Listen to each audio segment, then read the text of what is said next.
Hey everyone, this is Benja Welldone in the audio version of my YouTube channel, Benja Welldone Comedy, playlist Waiting for the World, where I document my rise to comedy starting from when I moved to Texas a little over a year ago in 2018. If you have any live question about absolutely anything having to do with love advice, joining the military, foreign travel, business, you name it, feel free to send me an email at Benja, Benja, Welldone, Welldone @gmail.com, and once a week I will anonymously give you an answer to your question, roasting the shit out of your situation just to make light of it, followed by giving you a real legit answer. Thank you for your time and stay tuned. And we're back. What's up, everybody? Benja Welldone coming at you live. It is Thursday, March the 5th at 4:04 p.m. in the afternoon. How are you doing, guys? You know what? Something interesting happened to me the other day. Back when I was living in DC, people would always tell me wherever I would go. And I'm not being egotistical, I'm being honest, so I'm going to say it. Wherever I would go, if I was in a Walmart parking lot or a grocery store or Home Depot at the checkout, doesn't matter where, I'd always tell jokes everywhere I'd go. And I put a lot of effort into it. And I stayed up late at night working on it, and people used to always tell me no matter where I go with these jokes that I kept working on, you should be a comedian. You should be a comedian. But I didn't ever really smile because I was in a place without the opportunity to really fulfill that. And somebody said that to me the other day, and now I'm in Texas doing that, and I smiled, which means a lot to me. It was actually, I take that back, I want to be accurate with every little stupid thing that I say, or important, whatever it is. It wasn't really a smile, it was a grin. Because I knew something that they didn't, which is I am a comedian. And I'm actually doing it.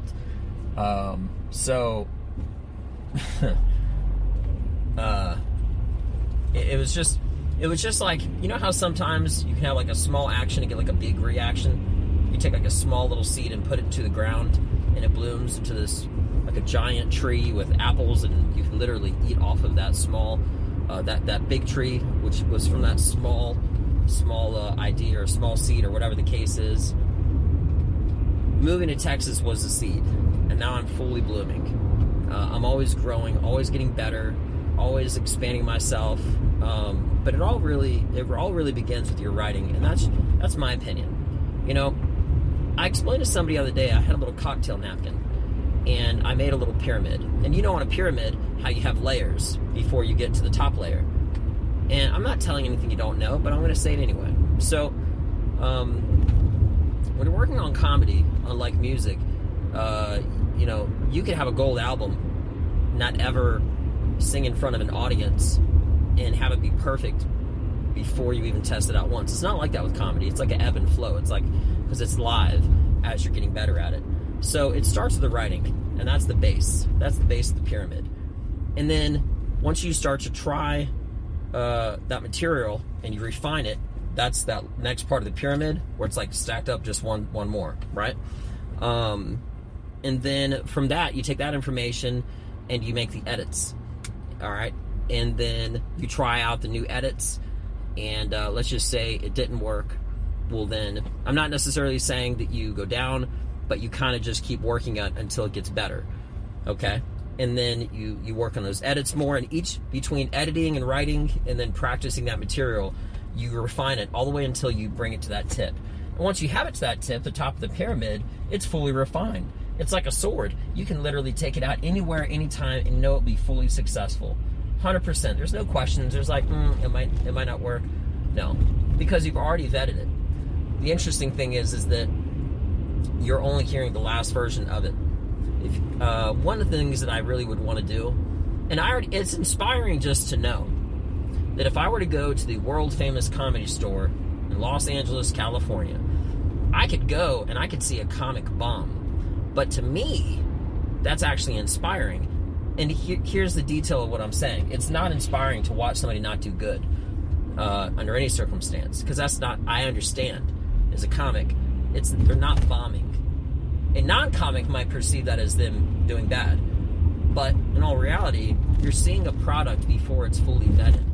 And that, just seeing the working stages of something, it's like if there was an ice sculpture and you just saw a block of ice, you wouldn't care about it. If you saw an ice sculpture that was halfway done, you're going to think that I'm really bad at sculpting ice. But you only get that actual credit when it's fully vetted. So it's really, to me, being a comic and whatnot, amongst other things. But anyway, being a comic and whatnot, seeing somebody when they're working out material pumps me up more, because I know that they got something. They know that they got something and they're working on it. And they're working on squeezing out all that juice of the lemon, so to speak.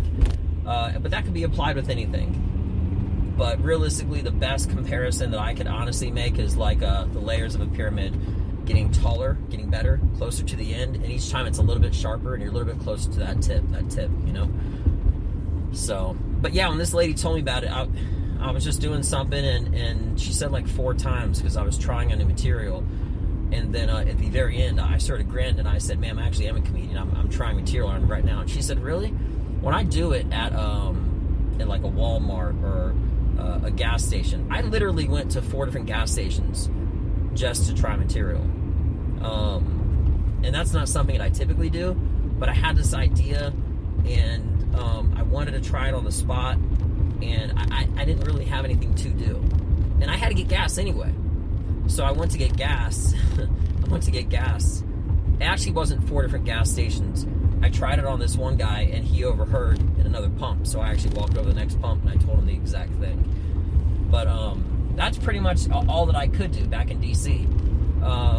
Because they have the DC Improv, which is like a professional place. And I'm going to tell you something, not really too personal, but a little bit.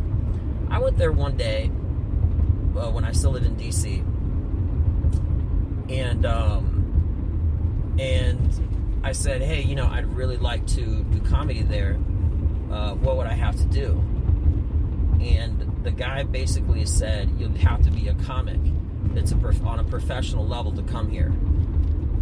And the guy who was the door guy, he just took one look at me. He hadn't even heard me. And he just added more fuel to the fire. Because I had talked with the manager. The manager was totally cool. Because I think the manager was probably smart enough to know that you don't ever really know who you're talking to, or where they're going, or what they're doing, or how their seriousness level. He was just being very nice and very professional. So, but as I was walking out, the door guy looked at me, and he said something about me not being good enough. He hasn't heard me say a joke. He was just being a douche, you know. And he wasn't saying it like a joking kind of a way. He actually was being like, he was, for whatever reason, he was just being a jerk.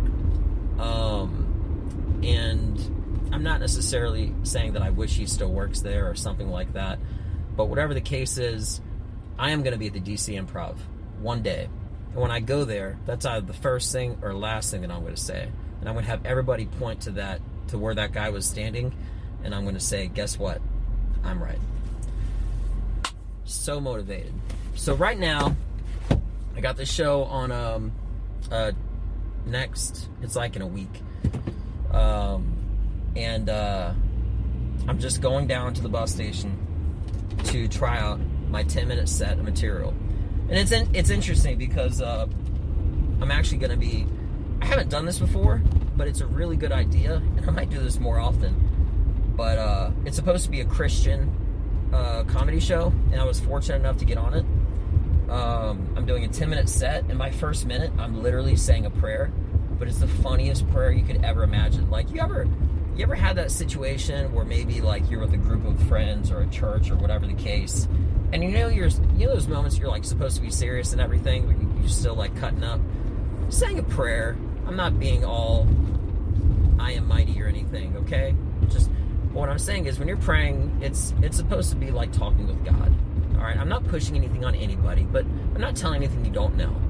All right, but there would always be this thing if you were with friends or in the army or something like that. If someone was going to say a prayer, they might use that opportunity, just like that really famous scene in Talladega Nights when they're saying the prayer, and you would just be like joking as you're saying it and making people laugh, not disrespecting anybody, not disrespecting God, not doing that. It's not the purpose.